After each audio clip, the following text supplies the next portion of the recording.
Hello and welcome to a brand new edition of the WION-VOA Co-production. I'm Molly Gambhir. Here's wishing all our viewers a very happy new year. The coronavirus pandemic has dominated living room discussions and global headlines all through 2020. The virus continued to make news this holiday season as well, of course. In America, despite public health warnings to not travel, many boarded planes to celebrate Christmas with their loved ones. Meanwhile, Europe is receiving its first shipments of a coronavirus vaccine. Voice of America's Caroline Presotti getting us this report. Precious cargo arriving in many countries, carrying hope as the world delivers its first shot to end the pandemic. At this moment, trucks with the first vaccines are on the road all over Europe, all over Germany. This vaccine is the crucial key for defeating the pandemic. It's the key for us getting back our lives. But a new COVID-19 variant, thought to be more contagious but no more severe, surfaced in Britain. Now it has spread to other countries, including Spain. Don't forget that the cases detected of the British strain came through the Madrid airport. Sometimes you have to remember that we have been stressing the importance of controlling the airport for the last 6 months. It's the airport that worries American officials too. In the week leading up to Christmas, more than 1 million passengers flew daily, despite warnings from medical officials who fear another spike in cases. Apprehensive, pretty apprehensive. So we're masks on, everybody stay together. So yeah, so we'll see how it goes. I don't know, with the new strains coming out, I don't know if this is the smartest idea. The virus continues its march into new areas, forcing resourcefulness to reach those in need. In Thailand, officials set up a field hospital with 30 beds inside a shrimp market. Doctors hope to reach migrant workers who live isolated in areas surrounding the market. As for the economy, a global survey by the consulting firm McKinsey shows 2 out of 3 executives think their country's economies will improve in the next 6 months. Caroline Presotti, VOA News, Washington.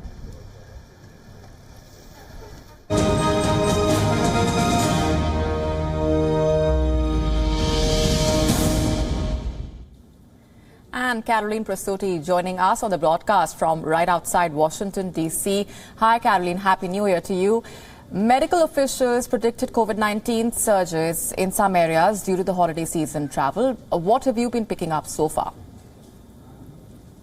Well, officials now say the worst of it will happen in January. Well, here we are. As you mentioned, Happy New Year. It is January now. We're just 9 hours ago in this country, we celebrated New Year's Eve. And typically, like it is in India, it's a huge celebration here in America, too. Typically, we get dressed up in gowns. We go to galas. We go to people's houses and have huge parties. Well, of course, not this year. The brave in America, those who don't mind the cold, usually go to Times Square, where an enormous ball drops. It's made of 32,000 LEDs. It's lit up by them. It's huge. It comes in a flagpole. People yell 3, 2, 1. You know, they do the countdown to the new year. Of course, that didn't happen this year. The New York chief of police said, don't come. They said Times Square would not be open to spectators, and it appears that people listened. They weren't there in Times Square. The only people who were present last night as that ball dropped in Times Square were the families of first responders, medical personnel, performers, and of course the rest of us watched on TV, right? I saw a lot of social media posts that said, we're home, we're with our pets on the couch tonight. So we're not thinking that there was that super spreader event, but of course we'll have to wait to see after this holiday, maybe about 7 to 10 days. You know, we can't forget the contrast of that happening, the celebration of the holiday, with all the people getting the vaccinations now for the vaccine. So I know many people worldwide are just hoping that 2021 will bring an end to the pandemic and our nearly year-long nightmare.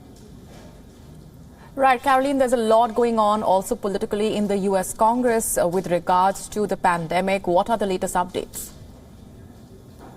There truly is a lot going on, Molly. You're right. What's happening is the second COVID relief bill. Now, both sides of Congress agreed that Americans need more economic relief, but they didn't necessarily agree on how much. The House of Representatives, under the leadership of Nancy Pelosi, passed $600, up to $600 for a family, including $600 for children under 16, as long as the family didn't make more than $75,000. So the House of Representatives passed that, went to the Senate, they passed it, the president signed it into law. But then President Trump said that's not enough for Americans. We need $2,000 per family.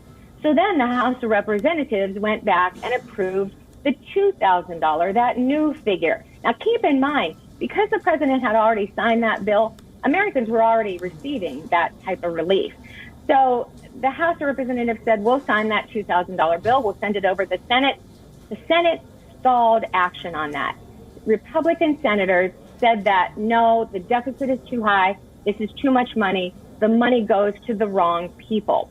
So the Senate, under Senator Mitch McConnell, decided not to take up the bill. Now, could that bill be revived again? Yes, it could be.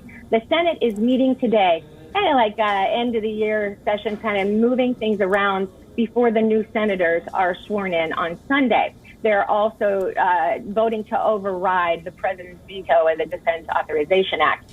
So we'll have to see if they take up this new $2,000 idea for Americans.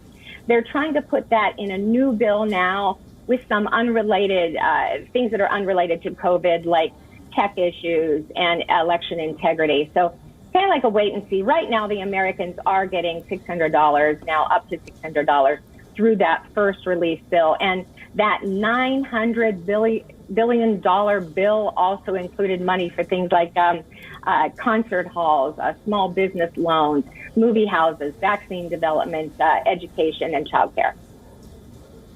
All right, stay with me, Caroline. And the U.S. presidential election is over, and Americans now await the inauguration of Joe Biden. But a runoff election this week in the U.S. state of Georgia has profound implications for the president-elect, who will be sworn in on the 20th of January. At stake are 2 Senate seats that will decide the balance of power in the U.S. Congress. VOA's Mike O'Sullivan explains.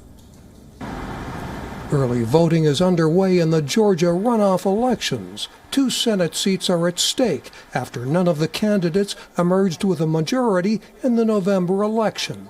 The runoff is January 5th. Outgoing President Donald Trump has campaigned on behalf of the Republican candidates. The voters of Georgia will determine which party runs every committee, writes every piece of legislation, controls every single taxpayer dollar. The 2 races are competitive. Incumbent Republican Senator Kelly Loeffler is essentially tied in her race against Democratic candidate Raphael Warnock. The contest between Democratic candidate Jon Ossoff and incumbent Republican Senator David Perdue is also tight, according to polls. While Democrats continue to hold a slim majority in the House of Representatives, Republicans control the Senate. The results on January 5th could end that control in the next session. If the Democrats can pull off 2 victories, there will be 50 Republicans and 50 Democrats, a tie. And Democrat Kamala Harris, who will be sworn in as U.S. Vice President, will preside over the Senate and can break any ties to move legislation forward. President-elect Joe Biden's victory in Georgia in November reversed the southern state's past pattern of voting Republican for president. That was a gigantic victory for Democrats. And to have forced the 2 runoffs, even though it's a long shot for Democrats to win both seats, it's a sign that Georgia's moving the way other parts of the South may be heading, toward a new coalition. A coalition of African Americans, whites, Asians, and Hispanics in the cities and suburbs. And the final battle of a turbulent election hangs in the balance. Mike O'Sullivan, VOA News.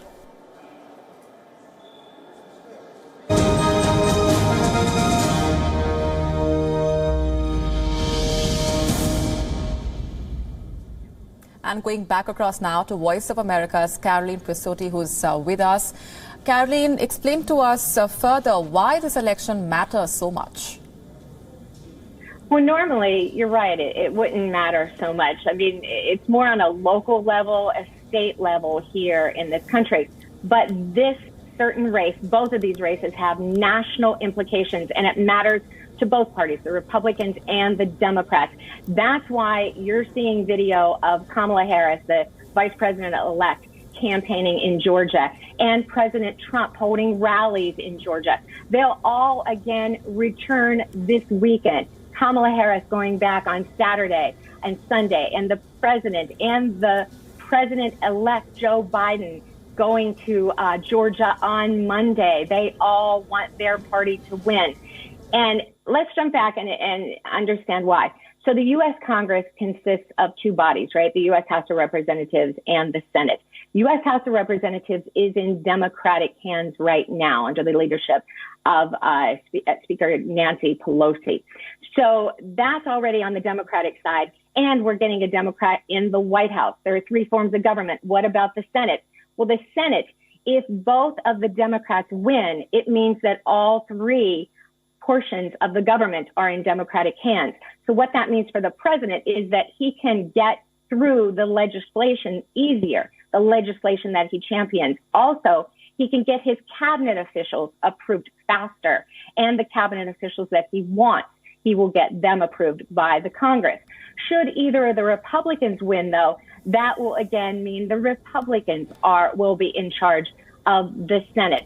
So we'll have a split Congress, and things may not get through so quickly. Now, I need to tell you one more thing that happened just recently, just yesterday. Republican David Perdue, who is the incumbent in Georgia, who is running in this runoff election, is quarantining because he was around someone who tested positive for COVID. So that completely then puts him out of the campaign trail during the last couple days, which are so crucial in this runoff election. Right, and before we let you go, what exactly will this difference then mean in this crucial race? Well, the difference really is going to be who gets out the vote, which party gets out the vote, who has the most voters. Already, we have seen records shattered with regards to early voting in Georgia. Georgians seem to know the importance of this race. They've been told, get out there and vote. So, the last votes will be counted on Tuesday. The Democrats are going door to door. They are meeting people despite the pandemic. Republicans, on the other hand, are shattering fundraising records. Each has raised $100 million in just the last couple of days, last couple of months, leading up to the election. So you can see it's going to be extremely tight. Now, if you ask what the polls are showing, yep, extremely tight. The Democrats are ahead by 1 or 2 percentage points. So all eyes are certainly going to be on Georgia as those votes are counted on Tuesday. Karen Brusuri, appreciate very much for joining us on the broadcast with those updates and perspectives. With that, it's a wrap on this edition of the WION-VOA Co-production.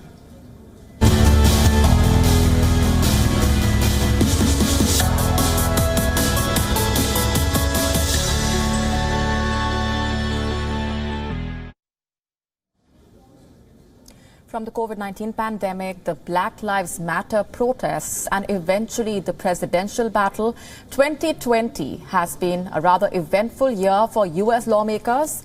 This report by Voice of America gets you more. The impeachment of U.S. President Donald Trump consumed Congress as 2020 began. Donald Trump is going to get away with abusing his position of power. In just the third Senate impeachment trial in American history, Trump was ultimately acquitted of charges he leveraged U.S. aid to Ukraine to target political rival Joe Biden. President of the United States is not guilty as charged in the first article of impeachment. While history may not remember or might be a footnote about exactly why he was impeached, I think the Democrats were trying to lay the groundwork or at least plant their flag that this president deserved to be impeached. But the coronavirus pandemic quickly overwhelmed political debate. By late March, lockdowns to stop the spread of the virus had endangered the U.S. economy, pushing Congress to pass the largest aid package in American history. Lives are at stake. This is not a time for name calling or playing politics. passage of the $3 trillion CARES Act was a rare moment of agreement in 2020. When Congress wants to do something, even an incredibly expensive package that has a litany of provisions in it that touch basically all factors of the economy, when they want to do something, they can. But Congress struggled to adapt to new ways of operating to avoid the virus. The United States Congress was one of the last institutions to make any adjustments. And even when they did, with some remote hearings and some limited remote voting, those accommodations were very temporary and definitely not fully embraced by all members of Congress. No justice, no peace. In June, amid nationwide protests over the death of George Floyd while in police custody, lawmakers failed to pass an ambitious police reform proposal. The country has given us the opportunity to lead. And my friends on the other side just said no. Frustration continued as lawmakers failed for months to agree on another round of coronavirus aid. Democrats' $3 trillion HEROES Act failed in the Senate, where Republicans warned of overspending. I don't think the current situation demands a multi-trillion-dollar package, so I think it should be highly targeted.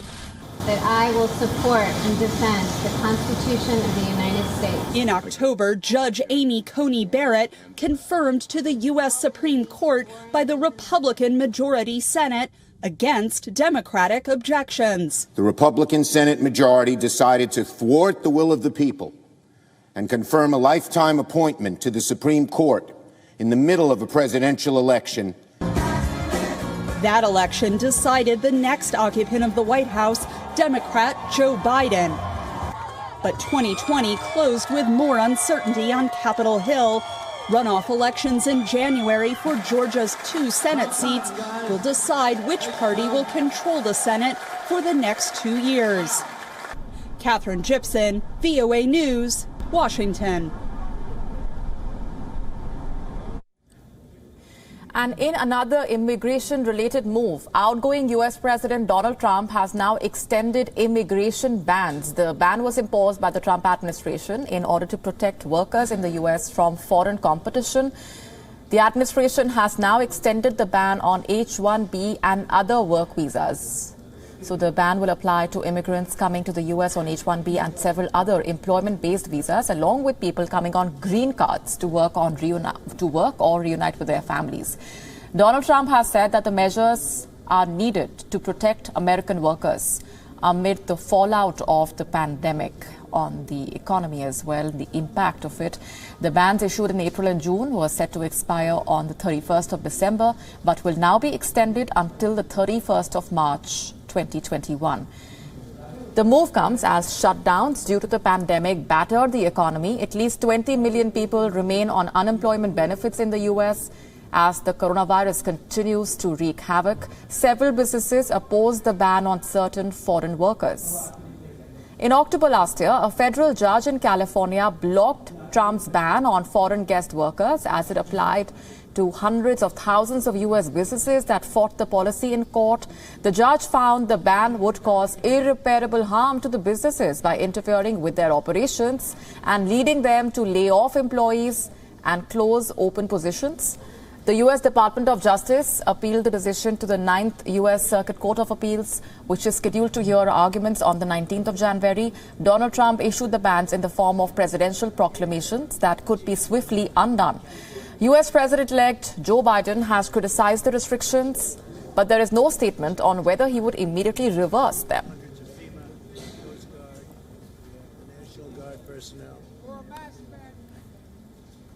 The Muslim Council of Britain is taking legal action against the Sri Lankan government for its forced cremation of the COVID-19 victims. The council has now written to the Sri Lankan government and requested immediate reversal of the forced cremation policy. It has termed the Sri Lankan government's policy of forced cremation as unconstitutional in nature. According to the Sri Lankan government's policy, all people who die due to COVID-19 must be cremated, even if it is in violation of their religious beliefs. The issue of cremation has caused a lot of distress to the country's Muslim minority, as Islam stipulates that the dead must be buried. WHO guidelines permit the burial or cremation of people who died due to COVID-19, but the Sri Lankan government adopted a policy of mandatory cremations in March. Some Muslim and Christian families have sought to challenge the government's policy in court, but the Supreme Court dismissed the case in early December. Sri Lanka is majority Buddhist, with the Muslims making up about 9% of the population and Christians about 7%. The country has had more than 25,000 cases of COVID-19 and 124 people have lost their lives, including more than 50 Muslims who were cremated. Human rights activists say the cremation policy is part of an ongoing attack on the country's Muslim community by the Buddhist majority government.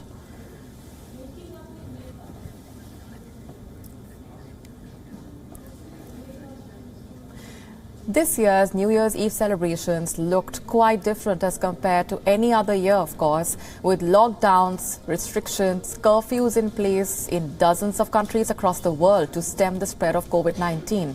We're leaving you with this report. Thanks for watching.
WION now available in your country. Download the app now. Get all the news on the move.